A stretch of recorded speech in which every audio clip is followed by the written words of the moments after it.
Welcome my dear students, Tapoban study centre থেকে আমি সুকুমার পাল। দেখো, তোমাদের আজকে তোমরা যে food SI WBPSC public service কমিশনের ফুড এসআই যে ফর্ম বেরোবে, এখনও তো ফর্ম ফিল আপ শুরু হয়নি, কিন্তু এটা নিয়ে বড্ড বেশি মাতামাতি হয়ে যাচ্ছে না?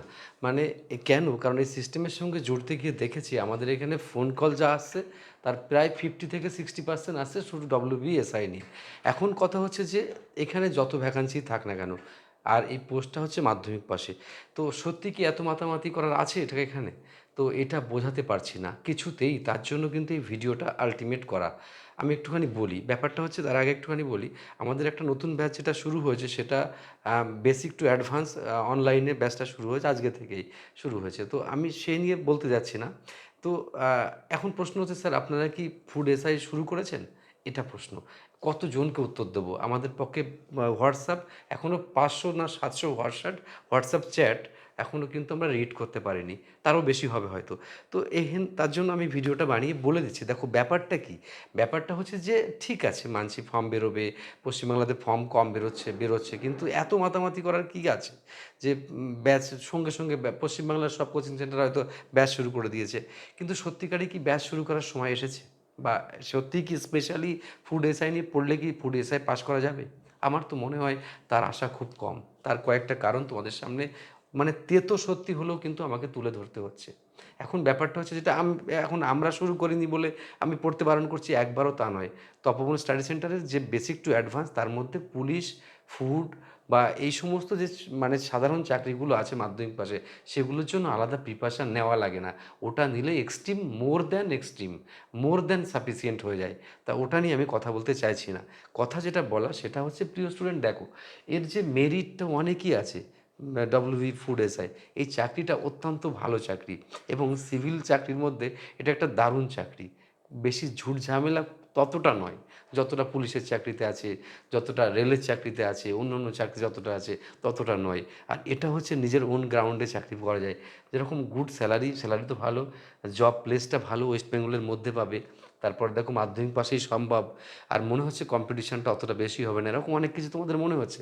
তার জন্য মনে হচ্ছে যে মাধ্যমিক পাস মানেই আমি চাকরিটা পেয়ে গেলাম। একদম স্বপ্ন দেখতে দেখতে স্বপ্নের মধ্যে ঢুকে গেছো। এখন যে প্রশ্ন হচ্ছে যে তোমরা কি জানো যে এর প্রতিযোগিতা কতটা বেশি? তোমরা নিশ্চয়ই জানো না যে এর প্রতিযোগিতা অসম্ভব বেশি। এত বেশি প্রতিযোগিতা, হাই কাট আপ উঠবে। এই যে দেখো হাই কাট আপ কথাটা লেখা আছে। এত অসম্ভব কম্পিটিশান এখানে তোমরা কল্পনাও করতে পারো। আমি কিন্তু শুধু এই প্রবলেম বলবো না, আমি শেষে এই ভিডিও শেষে সলভ বলবো কী করা উচিত কী করা উচিত নয়। এখন দেখো, এই যে প্রতিযোগিতা, তাই বলে কি পরীক্ষা দেবো না? অবশ্যই দেবো, কিন্তু মাতামাতি বেশি করো না প্রিয় স্টুডেন্টস। আর ইন্টারভিউ, এর আবার ইন্টারভিউ আছে। ইন্টারভিউতে কিন্তু অনেক সময় কী হয়, স্বজন পোষণ হয় কি না হয়, এরকম প্রশ্নচিহ্ন থাকে তোমাদের অনেকে, সেই ব্যাপারে আমি যাব না। তারপর ইন্টারভিউ একটা 5 মিনিটস 7 মিনিট 10 মিনিটের সামনে দেখে সাক্ষাৎকারে তোমাকে কত বেশি নম্বর কম দেবে, সেটাও কিন্তু কোটি টাকার প্রশ্ন, সেটা একটা প্রশ্নচিহ্ন। নিয়োগ প্রক্রিয়া, ভাই এখনও ফর্ম ফিল আপ শুরু হলো না, কবে নিয়োগ হবে, কবে রেজাল্ট বেরোবে, এর কি কেউ জানি? তার জন্য এখনই চাকরি পেয়ে গেছি, এখনই সব কিছু করে ফেলছি, এরকম করাটা উচিত না। তারপর হাই কাট অফ যায়, এটা তোমরা জানো। সিলেবাস এখনও সঠিক নয়, যেটা আমরা দিয়েছি ওটাও কিন্তু মানে 100% ঠিক না যে ওটাই আসবে। তো এই হেন একটা পরিস্থিতিতে তোমরা যারা স্টুডেন্টরা রয়েছো, হতে দিয়ে পড়ার দরকার নেই। কী করা উচিত আমি একটুখানি বলে শুরু করছি। দেখো, এমতাম অবস্থায় আমার প্রিয় স্টুডেন্ট যারা শুনছো তোমরা, তোমাদের উচিত অত মানে হুড়হাড় করে যাওয়ার দরকার নেই। তোমরা সিস্টেমেটিকভাবে তোমাদের কাছে যে বুকসগুলো আছে, 9-10-এর যেসব বইপত্রগুলো আছে, ওই বইগুলো তোমরা রিভাইজ করতে শুরু করো। কোশ্চেন পিএসসি যখন ফুড সাপ্লাইয়ের কোশ্চেন করবে, তখন ওই সব বই থেকে, কোর থেকে কোশ্চেন তুলে তুলে দেবে। আর অনলাইন পড়া বা শুধুমাত্র ইউটিউবে ওই মানে ক্লাস করা, ওগুলো মাল্টিপল চয়েস ক্লাস করা, ওগুলো করে কিন্তু খুব একটা বেনিফিট হবে না। আর সব থেকে বড় যে ইম্পর্ট্যান্ট কথা তোমাদেরকে শেয়ার করব, সেটা হচ্ছে যে একটা কম্বাইন্ড প্রিপারেশন করো তোমরা, যাতে তুমি টার্গেট করতে হবে না ফুড সাপ্লাইকে, অথচ ফুড সাপ্লাই চাকরিটা তুমি পেয়ে যাবে। এই রকম কোনো চিন্তা করা যায় না? যেরকম পুলিশের এক্সাম, আমরা বেসিক টু অ্যাডভান্স ব্যাচে ফুল কোশ্চেন কমন পড়েছে। তো এই যে তোমরা মানে মেসেজ থেকেও বুঝতে পেরেছো। তো এর কারণটা কি? কারণ আমরা তো পুলিশকে টার্গেট করছি না, আমরা ওই সাবজেক্টগুলোকে দেখছি। তার মানে তুমি যদি শুধুমাত্র ফুড এসআইতে ফেল করে যাও, তাহলে তোমার মনের অবস্থা কেমন হবে? তাই আমি বলি কি, যুগ পাল্টেছে, যুগের সাথে সাথে চিন্তা শক্তিকে পাল্টাও। কোনো একটা ফর্ম বেরোলো, ঝাঁপিয়ে পড়লাম একদম, ওই রকমটি করো না, কারণ তাহলে চাকরি পাওয়া খুব মুশকিল। প্রতিবারই একদম কাজ থেকে ফিরে আসবে আর মেরুদণ্ড সোজা হয়ে দাঁড়াতে পারবে না। তখন তার দায়িত্ব কে নেবে? তোমাকেই তো নিতে হবে তার দায়িত্ব। সেটা তোমাদেরকে মাথায় রাখতে হবে। সেই জন্য কি দেখো, আর আমি পরের স্টেজে চলে যাবো, আরও কিছু কথা তোমাদের সঙ্গে বলবো। সফল হতে গিয়ে কী করতে হবে দেখো, বড় চিন্তা ভাবনা করো। বড় চিন্তা ভাবনা ওটাই বলছিলাম, মানে তুমি অনেকগুলো চাকরির প্রিপারেশান একসঙ্গে করো, ওটাকে আলাদা করে তেমন গুরুত্ব দেওয়ার দরকার নেই। কারণ অন্য চাকরির প্রিপারেশান, তুমি যদি সিএইচএসএল, তুমি যদি সিজিএল, তুমি যদি পাবলিক সার্ভিস কমিশনের অন্য চাকরি, মিসলেনিয়াস বা অন্য চাকরির প্রিপারেশান করো, তোমার অটোমেটিক্যালি এই ফুড এসআইয়ের চাকরিতে তুমি সফল হবে। আর তারাই বেশিরভাগই সফল হয় যারা শুধুমাত্র ফুড এসআই নিয়ে চাকরির চিন্তা করে। তাদের কিন্তু স্বপ্নই থেকে যায়, ওগুলো কিন্তু বাস্তবে পরিণত তারা করতে পারে না। তো এই কথাগুলো মাথায় রাখলে আমার মনে হয় অনেক বেনিফিটেড হবে। জিকে বুঝে পড়ো, তোমরা যেগুলো জিকে পড়ছো এখন, মানে ফুড এসআইকে সামনে করো, ওরকমভাবে জিকে পড়ার দরকার নেই। টাইম এখন অনেক আছে। এখন বেসিক থেকে সুন্দর করে আঁটো করে প্রত্যেকটা চ্যাপ্টারকে দরকার হলে নিজের হাতে নোটস করো, করে তুমি সামনের দিকে এগো। আর ইমাজিন না করে, তুমি মনে করো জিওগ্রাফি পড়ছো, জিওগ্রাফির সাইডে যা পড়ছো তার একটা ছবি তুমি আঁকো, এঁকে তুমি পড়ো। তুমি তাড়াতাড়ি করতে যেও না, তাড়াতাড়ি করলে মনে থাকে না। এগুলো আমাদের সেন্স অতটা ভালো নয়। আমাদের যদি সব যা পড়ি আমরা সব যদি মনে রাখতে পারতাম তাহলে আমরা পাগল হয়ে যেতাম। আমাদের মাত্র কিছু অংশ মনে থাকে, 20%, 30% এরকম মনে থাকে। মানে এক সপ্তাহ পরে দেখা গেল, 2 সপ্তাহ পরে আরও কম মনে।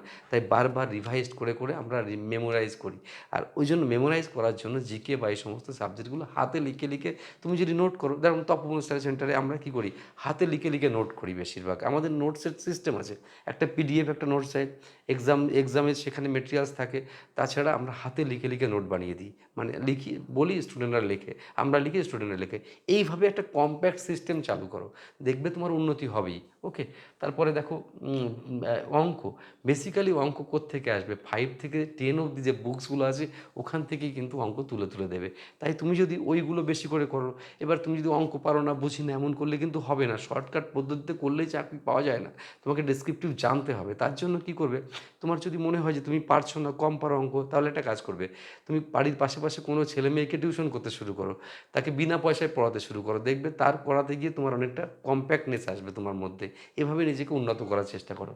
তারপর দেখো ওভার থিঙ্কিং, প্রিয় স্টুডেন্ট, ওভার থিঙ্কিং মানে কি, যে ফর্মটা বেরোলো, বোধহয় ফর্মটা আমার নামে লেখা আছে, চাকরিটা আমার হয়ে যাবে, এই রকম মানে চিন্তাভাবনা করে এগুলো বারবার ফেলিয়ার হবে। আর বারবার যখন ফেলিয়ার হয়ে যায় কেউ, তখন দুমড়ে মুচড়ে নিজেকে নিঃশেষ হয়ে যায়। তাই আমি যে তোমাদেরকে এই সর্বোপরি যে কথাগুলো বললাম, এর পেছনে বড় মহৎ উদ্দেশ্য। হাজারো ব্যাচ, হাজারো রকম ফর্ম বেরোবে, তাই অতগুলো দিকে মুভ করা তুমি পারবে না। মুভ করতে তুমি শেষ হয়ে যাবে। তাই মুভ করার থেকে তুমি যেটা করবে সেটা হচ্ছে একটা স্থির সিদ্ধান্ত নাও, একটা কম্প্যাক্টনেস তৈরি করো, বেসিক থেকে অ্যাডভান্স লেভেল অবধি যাওয়ার চেষ্টা করো, ধীরে ওঠার চেষ্টা করো। কারণ জানো, তুমি যতটা পড়ছো তার থেকে যদি বেশি কেউ পড়ে ফেলে, তাহলে তুমি কিন্তু চাকরিটা পাবে না। সুতরাং তুমি যদি চাও যে চালাকির দ্বারা তুমি আগে যাওয়া, তুমি পারবে না, কারণ তোমাকে কোথাও না কোথাও ফেলিয়ার হতে হবে। এই অনেস্টিজমের দামটা আছে। তাই আমি বলবো, ফুড এসআই বলো, টিটিটিসি বলো, অত মাতামাতি করার দরকার নেই। তুমি অন্য চাকরির সাথে প্রিপারেশানটা নাও। তুমি একটা ইমাজিন করে নাও যে এতগুলো চাকরি আমি প্রিপারেশান সাথে নেব, তার জন্য যে সিলেবাসটা আছে, সব সাবজেক্ট মানে মোটামুটি একটা অ্যাভারেজ করতে গেলে সিলেবাসগুলো মোটামুটি এক, তার মধ্যে থেকেই দেখবে এই সিলেবাসগুলো কমন আসে। তুমি এক চাকরির জন্য পড়বে, অন্য চাকরি তোমার হয়ে যাবে। এটা স্ট্র্যাটেজি, এগুলোই সিস্টেম। পড়াতে গিয়ে এই বুধভাষীটুকু আমাদের হয়েছে, তার জন্য তোমাদের এই গাইডটা আমি করছি। আশা করি প্রিয় স্টুডেন্ট, তোমাদের খারাপ লাগতে পারে আমার এই কথাগুলো, কিন্তু অতি বাস্তব, অতি তেতো কথাগুলো এটাই, যে ফুড এসআই নিয়ে পড়লেই ফুড এসআই চাকরি পাওয়া যাবে, এটার কথা কিন্তু সম্ভব নয় বলা। তার জন্য তুমি বেশি পড়ো, তাহলে তুমি মনে করো মাধ্যমিক লেভেলে চাকরি পাওয়াটা তোমার পক্ষে সহজ হবে। ওকে, তাহলে এখানেই ছাড়ছি, পরের ভিডিওর জন্য আমরা ওয়েট করবো। Best of luck.